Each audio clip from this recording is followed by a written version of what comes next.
Hey guys, so Julien's Corner podcast again. Today I want to talk, it might be on the course as well, by the way. Today I want to talk about the relationship glutamate and specific parts of the brain. So glutamate is everywhere, but I want to speak about three specific parts of the brain that it relates to so that I can offer an idea, a concept toward what anxiety is. And I think this is something insightful that I'll develop that's a major rabbit hole that I will develop over the years to come. So we see when acute stress happens, we see it's called the glutamatergic system shooting up. And so we see glutamate raising in specific parts of the brain, right? And so one of them is the hypothalamus. Why does that matter? Because the hypothalamus is the part where the orexin neurons are. And that whole thing is a system that relates to wakefulness, feeling awake, because the circadian rhythms are in there. So wakefulness on one side and feeding behavior on the other. So feeding behavior we talked about. I want to talk about that wakefulness, right? So glutamate being an excitatory neurotransmitter, it's an amino acid, but it acts as a neurotransmitter, right? Leads you to that feeling of wakefulness, which makes sense, right? Acute stress means the bear is coming. It makes you awake, right? Makes complete sense in that sense. Okay. So second part is the glutamate. We also see its relationship with the amygdala. That's a big one. The amygdala is also the seat of the fifth hierarchy that I talked about. And what does it matter? Because that hierarchy is in charge of bringing things to conscious or unconscious level. What do I mean by conscious and conscious? Is it automated or is it not? Right, so that makes a lot of sense. Look at a movement. When it's light enough or easy enough, at some point, and you've done the movement 1,000 times, you don't need to think about it anymore. That's what they call muscle memory, right?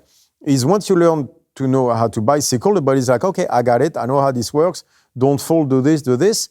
Then it becomes unconscious in the system of automated. You do not need to pay attention for it to happen anymore. Driving after a while until you get scared, and that's going to come into play. Some systems are automated, and others, driving is a good example, it's mostly automated. You don't have to think. Up until the moment where a situation becomes dangerous. And now you start to be very aware of every action that you take, right? The fifth hierarchy is in charge of that. And that's why we say that amygdala is the center of fear, because fear has that thing about bringing something that was in the back, unconscious and automated, back to the limelight. Why do we need that? You cannot pay attention to everything all the time. You'd be so distracted, you'd be unable to answer challenges from your environment. So certain things have to be put in the back going like, look, we don't need to pay attention to that one.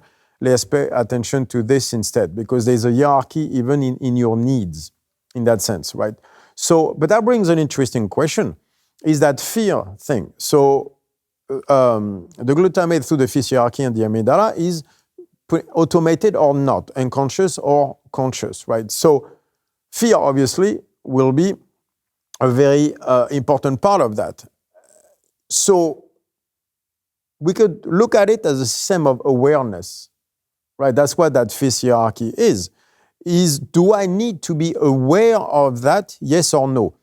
Fear, answer that question. Fear is like, all right, that stuff matters, boom, you need to be aware of it. Right, so fear as an agent of awareness. Right, but also, fear is also an agent of wakefulness.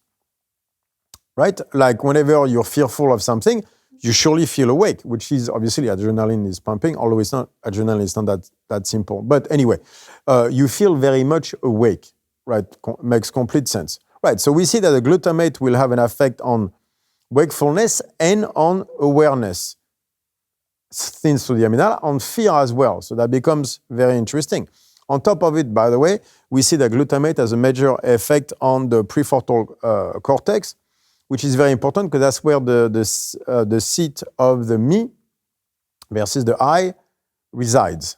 So that's another one altogether, because then that makes you understand why judgment, right, of our peers have such an effect on fear levels. That's going to come to play in a second. So we see prefrontal cortex, the seat of the me and the I over there. We see the center for fear and awareness, and we see the center for wakefulness, all linked toward glutamate. And glutamate being the main response, the main agent for acute stress response. Acute stress response, we know, for example, relates to osteocalcin, and that's what glutamate comes into play, since you need the glutamate to go toward the osteoblast to release the osteocalcin. So it all comes in together. And that's where I want to relate it to anxiety. Anxiety is a driver. It is not a disease. It is not something you catch, right? It is a driver that is, and what is the job of anxiety really is to get you ready for the fight that is coming. So, but what is that fight that is coming? Because you notice you're anxious about the future, never about the past, right? So obviously, that's why I call it a driver from the beginning, right? But what is it is what is the trigger of anxiety? What is it? What type of fight is it trying to get you ready for? And that's what I was thinking about, that wakefulness, awareness idea.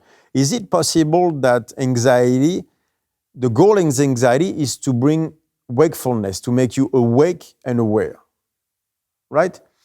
Is that what too much anxiety feels like fear in a way? Is that what anxiety is? Is it like a small fear? And that's why we don't like the way it feels, because it's like that pit in your stomach that you can have. But it's not always true either. Look at, you want to go see a movie that you love, right? You're anxious. You have that same almost fear-like feeling at that moment.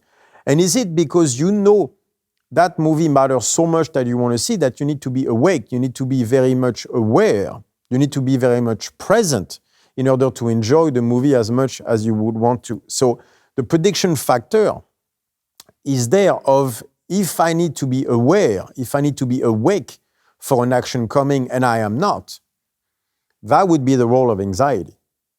Right? So that means that glutamate and anxiety, in a sense, would be linked in a need to be aware, in a need to be awake for whatever is coming.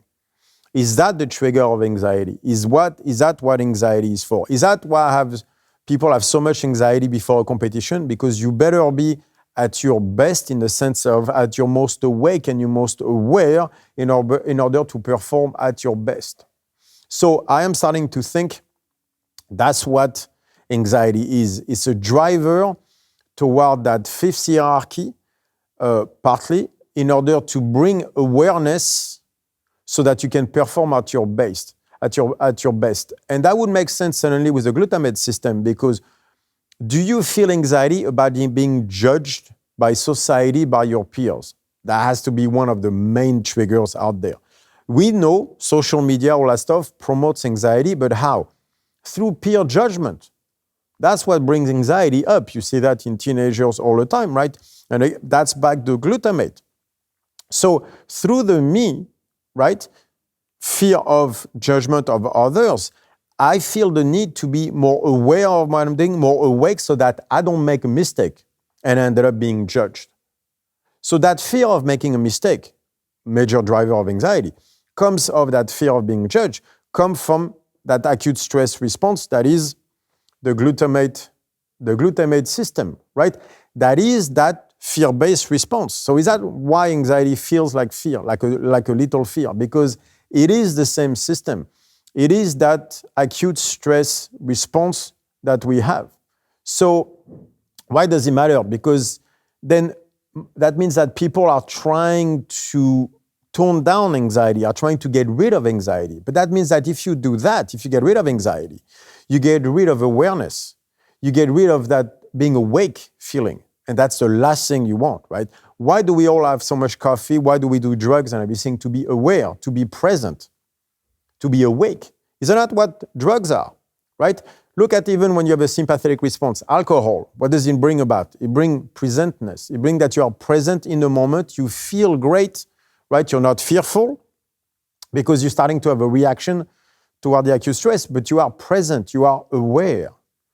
Drugs, DMT, all that stuff. Why do we do this? We do this to be more aware, to be more present.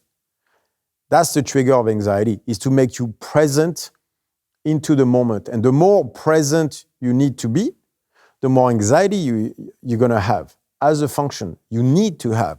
So the point is not to get rid of anxiety. The point is to use it correctly to make ourselves more aware, more present, more awake. That's the reason for anxiety. So there's a way to deal with this. And the glutamate system is going to be a major part of all that. That's why we need, and the better we can understand that, the better we understand how to deal with anxiety. Thank you, guys.